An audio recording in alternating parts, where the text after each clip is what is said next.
Imagine viver em um país onde o simples ato de ouvir uma música estrangeira pode te levar à prisão, onde usar roupas coloridas é considerado uma ofensa ao Estado, e onde até pensar diferente pode ser visto como traição.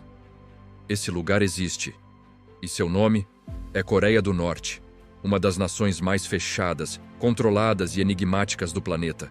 Mas, por mais que o regime tente erguer muros, cercas e fronteiras invisíveis, há algo que não se pode aprisionar: o desejo humano por liberdade. E é sobre isso que vamos falar agora. É possível fugir da Coreia do Norte? Como pessoas comuns desafiam um dos regimes mais vigiados do mundo? E o que acontece quando, e se, elas conseguem escapar? Prepare-se para conhecer histórias reais, rotas secretas e os perigos inimagináveis enfrentados por quem tenta atravessar a fronteira mais temida da Terra. Para entender por que fugir da Coreia do Norte é tão difícil, precisamos voltar no tempo. Após a Segunda Guerra Mundial, a Península Coreana foi dividida, o Norte sob influência soviética e o Sul sob influência americana. Em 1948, surgia oficialmente a República Popular Democrática da Coreia, liderada por Kim Il-sung, o grande líder. Desde então, o país se tornou uma ditadura hereditária, controlada pela família Kim há mais de 70 anos. Hoje, o neto de Kim Il-sung, Kim Jong-un, é quem governa. E governa com punho de ferro. A propaganda é total, a vigilância é constante, e a liberdade simplesmente não existe. O Estado controla o que você lê, o que assiste, o que fala e até o que pensa.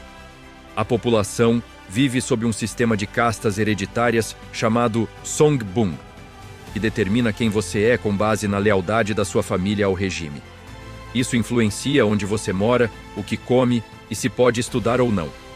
Fugir, portanto, não é apenas um ato de rebeldia, é uma sentença de morte, se descoberto. Mas mesmo assim, milhares já tentaram, e alguns conseguiram. A primeira coisa que torna a fuga quase impossível é a geografia.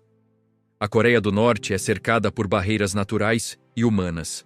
Ao sul, a fronteira com a Coreia do Sul é uma das mais militarizadas do planeta. A Zona Desmilitarizada, conhecida como DMZ. Minas terrestres, cercas elétricas, torres de vigilância e soldados armados a cada metro. Tentar atravessar ali é praticamente um suicídio. Por isso, a maioria dos desertores busca o norte, a fronteira com a China, ao longo dos rios Yalu e Tumen. Durante o inverno, esses rios congelam e é possível atravessá-los a pé, com o risco de afundar no gelo ou ser baleado por guardas. Mas se chegar à China parece o fim da jornada, na verdade, é apenas o começo. A China não reconhece os fugitivos norte-coreanos como refugiados. Pelo contrário, os considera imigrantes ilegais. E se forem capturados, são devolvidos à Coreia do Norte, onde enfrentam tortura, campos de trabalho forçado ou execução pública. Por isso, quem cruza a fronteira vive escondido. Muitos se abrigam em fazendas, cavernas ou casas de pessoas compassivas, geralmente cristãos chineses ou missionários que ajudam clandestinamente. Outros são capturados por redes de tráfico humano, que vendem mulheres norte-coreanas como esposas para agricultores chineses ou as forçam à prostituição. Mesmo assim, muitos persistem. Com a ajuda de intermediários e grupos humanitários, eles percorrem rotas secretas conhecidas como a Rota da Liberdade, uma espécie de versão moderna da Underground Railroad, a rede que ajudava escravizados a fugir nos Estados Unidos do século XIX. Essas rotas passam por China, Laos, Vietnã e Tailândia, até chegar finalmente à Coreia do Sul, onde os refugiados recebem asilo político. Mas o caminho pode levar meses e custar milhares de dólares. Uma fortuna para qualquer norte-coreano. A maioria das fugas começa com algo simples, uma decisão silenciosa. Um suspiro de desespero. Um desejo de ver o mundo lá fora. Muitos desertores contam que a ideia nasceu ao ouvir rádios estrangeiros escondidos, assistir secretamente a novelas sul-coreanas ou receber pendrives com filmes ocidentais. Esses materiais entram ilegalmente no país através do contrabando vindo da China. É assim que muitos norte-coreanos têm o primeiro vislumbre de como o mundo realmente é. E percebem que foram enganados a vida toda. Planejar uma fuga exige extrema cautela. Eles precisam evitar qualquer suspeita do governo, esconder o plano até da própria família e aguardar o momento certo. Geralmente à noite, no inverno, quando os rios congelam e os guardas relaxam. Muitos pagam contrabandistas, conhecidos como corretores de fronteira, que cobram altos valores para guiar o caminho. Mas nem sempre esses intermediários são confiáveis. Alguns entregam os fugitivos às autoridades em troca de recompensas. A história de Yeonmi Park é uma das mais conhecidas. Ela fugiu da Coreia do Norte aos 13 anos com sua mãe, atravessando o rio congelado até a China em uma noite de 2007. Foi vítima de tráfico humano, viveu escondida por 2 anos e só chegou à Coreia do Sul após cruzar o deserto da Mongólia, a pé, em temperaturas abaixo de 0. Hoje, Yeonmi é uma ativista internacional, contando ao mundo os horrores de sua infância e o valor da liberdade. Mas ela não está sozinha. Estima-se que cerca de 30 mil norte-coreanos conseguiram fugir para a Coreia do Sul desde o fim da Guerra da Coreia. E cada um deles carrega uma história marcada por coragem, perda e esperança. Alguns fugiram nadando, outros escalando montanhas, outros se escondendo em vagões de trem. Há até casos de soldados norte-coreanos que atravessaram a DMZ sob fogo cruzado, arriscando tudo por um vislumbre da liberdade. Fugir é apenas o primeiro passo. O verdadeiro desafio começa depois da fuga. Os desertores chegam ao sul com traumas profundos, sem documentos, sem família e muitas vezes sem saber o que é viver em uma sociedade moderna. A Coreia do Sul possui um programa de acolhimento chamado Hanawon, um centro onde os refugiados passam meses aprendendo sobre dinheiro, tecnologia, costumes e até como usar um celular. Mas mesmo com esse apoio, a adaptação é dolorosa. Muitos enfrentam discriminação e depressão, sentindo-se estrangeiros em seu próprio país. E o medo nunca desaparece completamente, porque o regime norte-coreano costuma enviar agentes secretos para caçar desertores ou ameaçar seus parentes que ficaram para trás. Sim, o governo pune famílias inteiras por causa da fuga de um só membro. É o chamado castigo por associação, que pode levar pais, filhos e avós a campos de prisioneiros. Por isso, muitos refugiados vivem com a culpa de ter deixado alguém para trás, mas também com o orgulho de ter sobrevivido e a esperança de um dia reencontrar os seus em uma Coreia livre. A fronteira entre as duas Coreias é tão tensa que até pássaros são rastreados por radar para garantir que não sejam drones disfarçados.